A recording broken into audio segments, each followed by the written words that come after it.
اي الله ادعيك بعيدك ما فاتح الابواب، طالب انك بهيبة سلطنتك المهيبة، ترحم اللي راح العنا من الكون بيغاب، غاب عنا ولا غابت علمه وطيبه.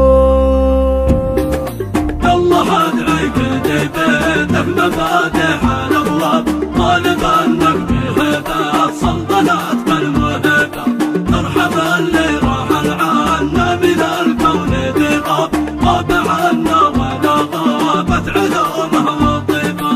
تحسنه روحت والجرح بالقلب مضى، كيف بطيبه وعروق الحشا في لهيبه، راح فيصل وبعده راح معصور الاشناب، راح ابويا الذي يوزن بحجمه كتيبه.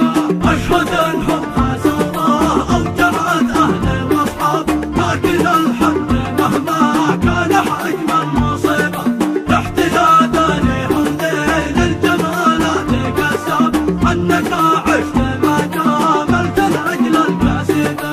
درع ربعك في الاقوات حانك الشال الانياب، والمواقف كثيره كم وكم بني جيبه، رغمك اسود زمانه من حناشل الاصعاب، عاش شامخ برغم مراحل صعبه.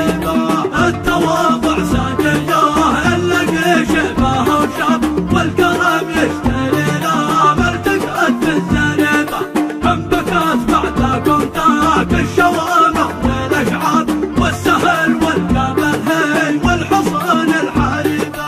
الف تعليني يا مرفه كفادي بالازيان، واحسن اعزى شفيتك الجمال المنيبه، رحمه الله على ذكرك يا طيب الانسان، تسكن جناني يا نصر القرون الصليبه. كلمات الشاعر عبد القادر أحمد مجش الطالبي، رثاء في والده أحمد صالح مجش الطالبي.